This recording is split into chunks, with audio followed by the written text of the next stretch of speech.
Howdy, y'all. So I have never done a YouTube video before. This is my very first YouTube video, but as a fan of Ghostbusters, with the release of the new trailer, I really wanted to dig in and give some details about what's going on in this trailer, as far as with the Ghostbusters lore, some of my thoughts and opinions about which way this is going to take Ghostbusters in the future, and how this ties into the other Ghostbusters movies and what we're seeing in this trailer. So I'm going to start the trailer, and I'll be stopping it at certain points to discuss what I think is going on in this trailer. What are you doing here in Somerville anyway? Honestly, my mom would say it, but we're completely broke. And the only thing that's left in our name is this creepy old farmhouse our grandfather left us. Okay, so the family's broke. They've only got this old farmhouse left in their name, so they've moved out of the city, they've moved away from the life that they know, and they've moved out to this town called Somerville in this old broken down farmhouse. And here they're going to find out their connection to the Ghostbusters and the past events of 1984 that brought about the return of Gozer, which the Ghostbusters were able to defeat Gozer. Now, there's the first movie with just a few lines of dialogue introduced a ton of lore about how the Gozerian Temple in New York was built, who the architect was. It was Ivo Shandor. We're going to find out more about Ivo Shandor, I think, in this movie and his activities. The original Spook Central building, as it was called, was situated along Central Park, right alongside the park. I suspect that the reason Ivo built this building and the Gozerian Temple there in New York was because he wanted a place that was much more public for the return of Gozer. Obviously, the cult of Gozer probably operated in secret in the shadows. And what I think may have been going on here, as we'll see in a little bit, is that Ivo has a mining operation in this town in Oklahoma. This is Somerville in Oklahoma. It's not a real town, but Oklahoma does have a history of mining in the early 20th century. There are a lot of old abandoned mines spread throughout Oklahoma. It was a major part of Oklahoma's economy at the turn of the 20th century, and there's a lot of lore in the real world about treasures and all kinds of things that can be found in these mines. I suspect that in this town, in the mines that Ivo was digging to source the materials to build the Gozerian Temple, in the original movie they talk about selenium being one of those materials. I suspect that a Gozerian Temple was originally built down in these mines, and that Ivo later decided to make it a more public deal and built the Central Park Gozerian Temple, an apartment building that we saw Dana Barrett live in the first movie. They don't know. Why'd you bring me up here? Entertainment value? What is that? I don't know. Okay, so this is what I'm talking about.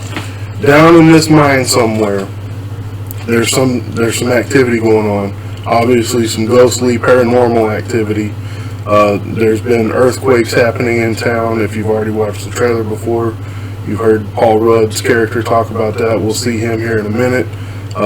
Someone is doing something down in the mines and reinvigorating the ghostly activity in this area. Somehow, the town that isn't anywhere near a tectonic plate, that has no faults, no fracking, no loud music, is shaking on a daily basis. On the dining table now! Hey, remember that one summer we died under a table? Now, in the real world in Oklahoma right now, there's a lot of fracking that's going on. So Oklahoma, like Paul Rudd's character just said, is not near any major fault lines.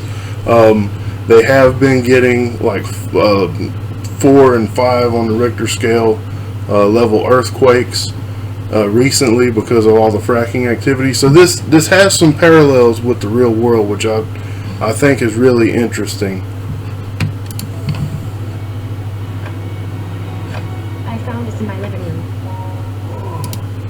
Okay, as they've moved into the house and the kids have started looking around, they're finding some of their grandfather's old things. Their grandfather most likely being Egon, given the look of the children and some things we're going to see later in the trailer.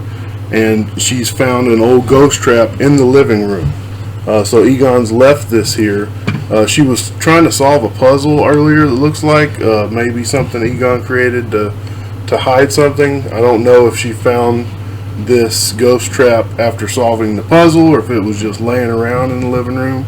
It'll be interesting to find out what state Egon left everything in. Did he carefully put everything away before he disappeared or died, or was it a sudden incident that happened and Egon was just in the midst of doing whatever research he was doing here in this town of Somerville, and he had everything laying around and suddenly he disappeared or died? Killed a replica. A replica of what? A ghost trap? So Paul Rudd's character knows about the Ghostbuster lore. It appears he seems to be a fan of the Ghostbusters. It's said in some of the material that's been released already that he may have witnessed the return of Gozer in 1984, what's being called the Manhattan Cross Rip event of 1984. So he knows about the Ghostbusters. He's familiar with them. He obviously is familiar with some of their equipment and knows what he's looking at. Okay. This is where things start to get interesting. We know from some of the photos that were released during the filming that there's filming that went on in an old industrial facility.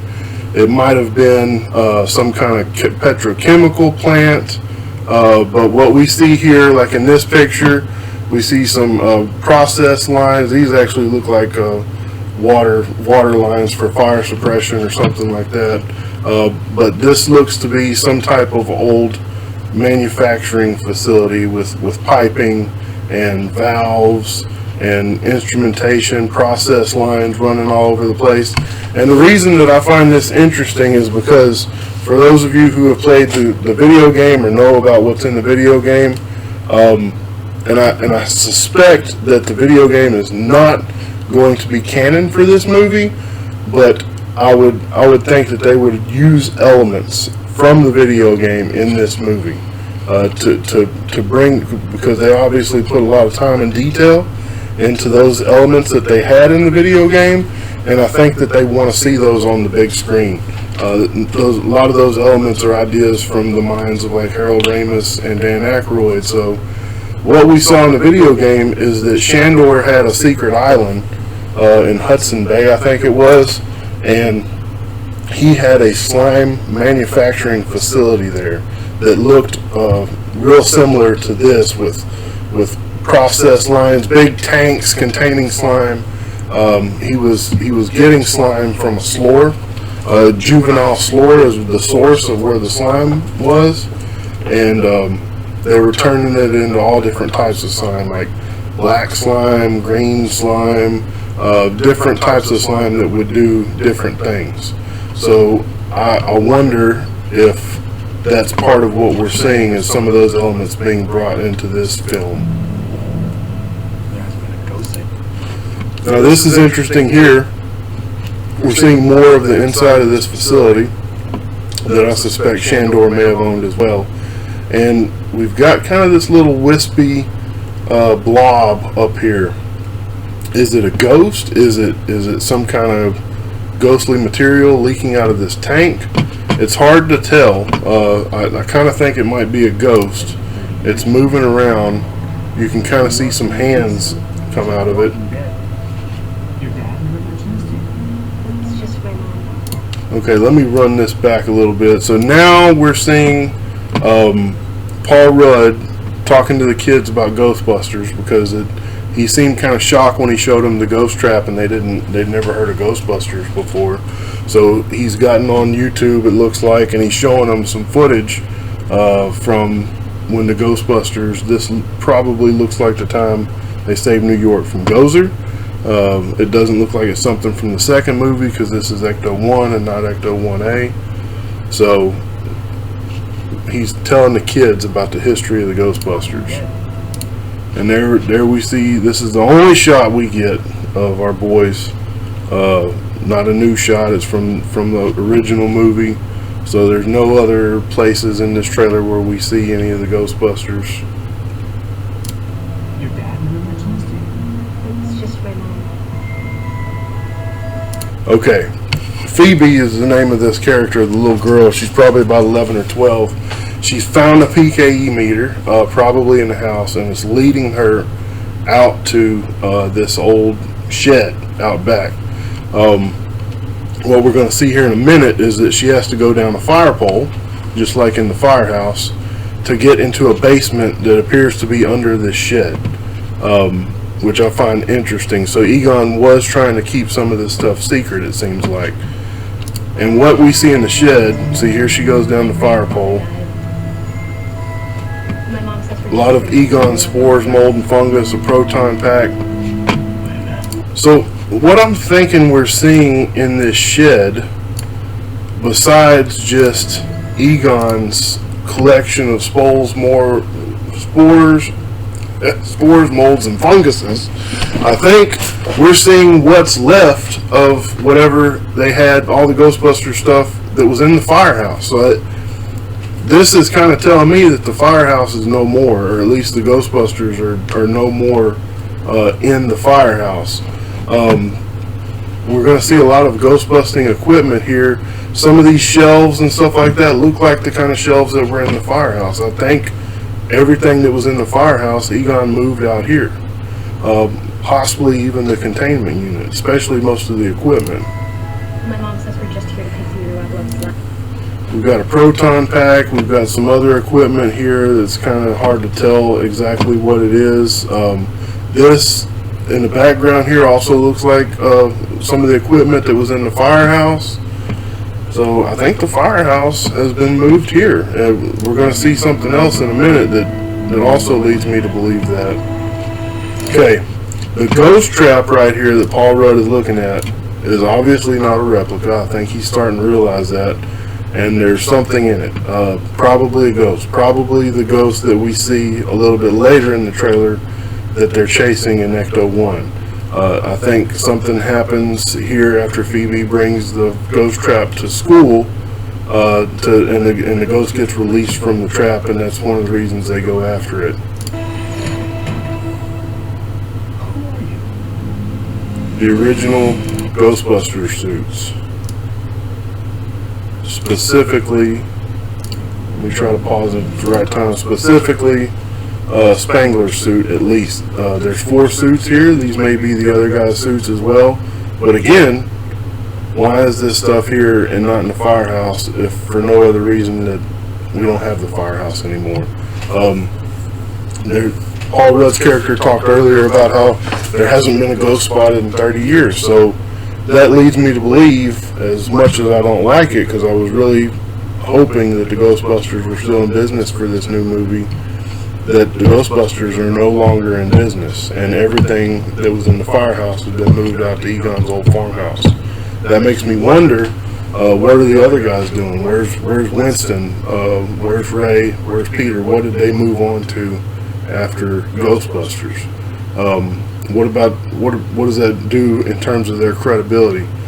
One of the things I don't like about this, the fact that no one's seen a ghost in 30 years, the fact that the Ghostbusters are no longer in business. This will make the 3rd time that we've done this, where, after the first movie, Ghostbusters Saved New York, and then we see at the start of the second movie, it's 5 years later, they're out of business.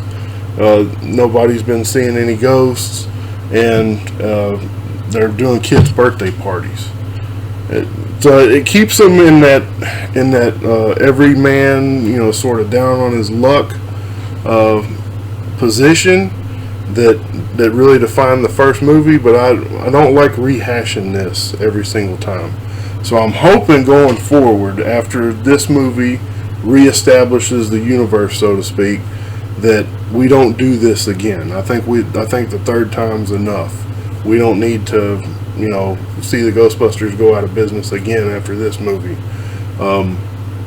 What I'm hoping we get after this is that this movie is the introduction to a new expanded Ghostbusters universe.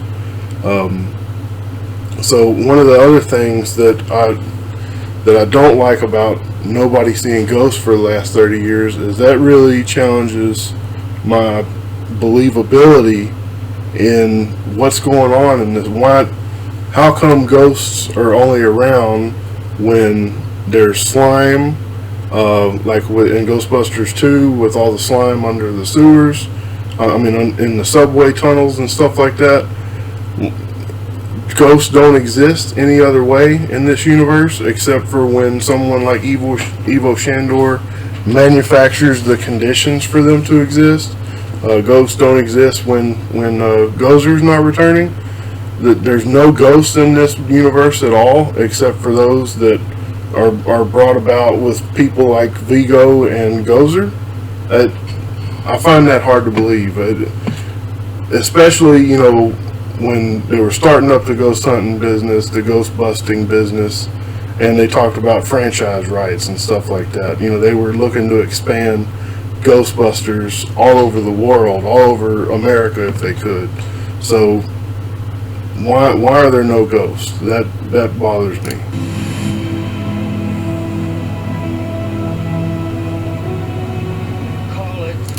Okay, so here we got a shot of the kids going to Shandor Mining Company. Probably been closed down for a long time. So at this point in the movie, everyone's starting to suspect there's something going on in the mines, and this may be part of the source of the earthquakes. I've talked a little bit about Ivo Shandor before. He was the architect of Spook Central, as it's called, Dana Barrett's apartment building in the first movie. He designed and built the Temple of Gozer.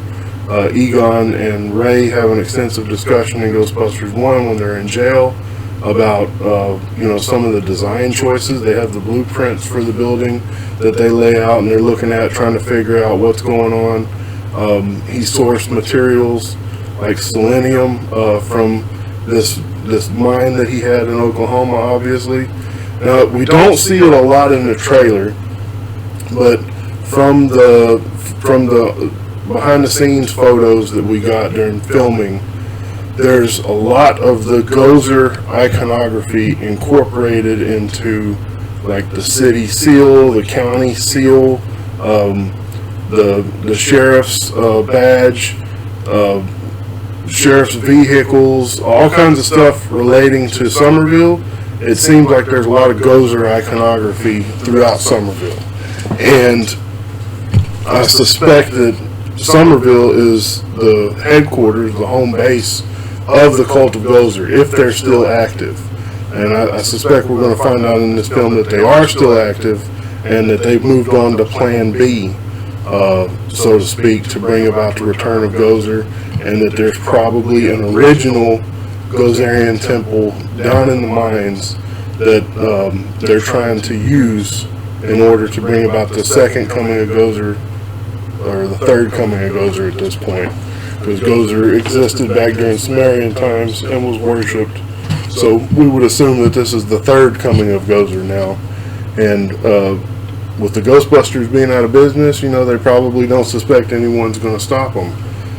Some other interesting things to consider about the Gozerian lore and the Ghostbusters involvement. So in Ghostbusters 1, we had Louis Tully and Dana Barrett who were possessed by Vince Clortho and Zool, the Keymaster and the Gatekeeper.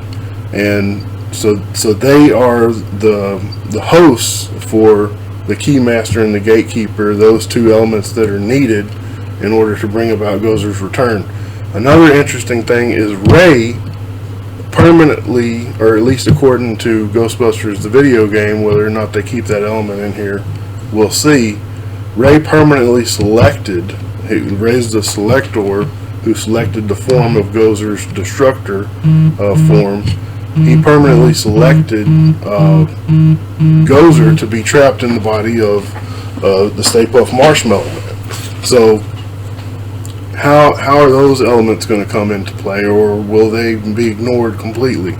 Can Gozer come back? Is this Gozer? Is Gozer coming back? Will they reuse Ivo Shandor as the big bad like they did in the video game? Maybe Gozer was truly defeated by the Ghostbusters, and Ivo Shandor is the mastermind trying to bring about his own becoming a god, sort of like he did in the video game. So I'm interested in exploring more of those elements, and we'll see how that plays out in more trailers, or possibly we'll have to wait until the film. So this is obviously Trevor going into the barn, it looks like, to uncover Ecto. And we also are starting to hear Peter's voice in his lines from the first movie, where he's talking to Ray and trying to convince Ray to go into business. And he's talking about this luck, karma, destiny sort of deal for them to go into business for themselves. Peter's a salesman, and he's making his sales pitch to Ray. Call it karma. I believe that everything happens for a reason. Now, this is extremely interesting. We've got some hands. We've got some faces, several different faces, some more hands here. It looks kind of like lava, magma. I suspect this is somewhere down in the mines, maybe, or maybe this is something related to the containment unit leaking, some of the plot leaks that we've heard about. But obviously Phoebe's here looking at something, and it looks kind of like, almost like a portal or a doorway to the ghost world. So that's an interesting element that we're looking at here. Terror Dog's back. Firing up Ecto.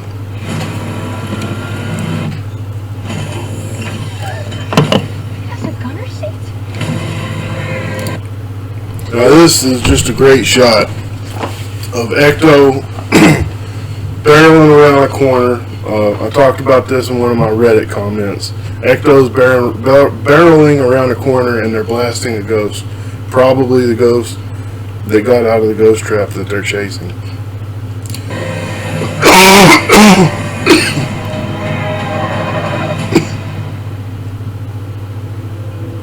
There it is, Ghostbusters Afterlife. I find it interesting, the title. Other people made comments about it on Reddit. It sort of encompasses many different elements. Egon's gone, Ghostbusters are out of business, life moves on, and there's also this element of something to do with the ghost world in this. I really strongly feel like that a lot of the concepts in the video game, while they're not going to be considered canon in terms of the video game, those concepts are going to be brought into this new movie. So even though we're seeing mostly old ghost-busting equipment, I would expect we're going to get some new elements, some new ghost-busting equipment by the end of the movie. Because Ray and Harold, Dan Aykroyd and Harold Ramis spent a lot of time fleshing those concepts out for the video game, and I really feel like they're going to reuse them for this film. What I think is going to happen is they're going to find a Gozerian temple down in the mines. They're going to realize that they're in over their heads. The cult of Gozer is going to come into this somehow. Maybe several of the townspeople are involved in the cult. we could see the return of Evo Shandor's ghost from the video game, possibly possessing maybe the mayor of the town or the sheriff, something along those lines, and orchestrating the events that are leading to trying to bring about Gozer's return once again, or trying to enhance Evo Shandor's power. Something along those lines. And the kids are going to get in over their heads, and they're going to have to reach out to the original Ghostbusters. There's been some other things thrown around online about, we know Sigourney Weaver's coming back. We know Bill Murray's coming back, Dan Aykroyd, Winston, Ernie Hudson. Keep wanting to call them by their stage names and not their real names. But we know they're coming back, and we may see all of them, including Sigourney Weaver, in proton packs by the end of the movie, fighting off the big bad in the final battle. Will we see Slimer again? That's a good question. Will we see the Stay Puft Marshmallow Man? That would be a big reveal that hopefully is saved for the movie and not seen in any teasers, if that's the case. There's still a lot of potential for this movie. We've only seen minor elements in this trailer. There's still a lot of reveals that could happen, and a lot more neat and cool things that we could see going forward. So with that being said, that's the end of the video. Please like and share. I don't know if I can recommend subscribing. This may be the only video I ever make, but I just wanted to share my thoughts about Ghostbusters Afterlife. So thank you for watching.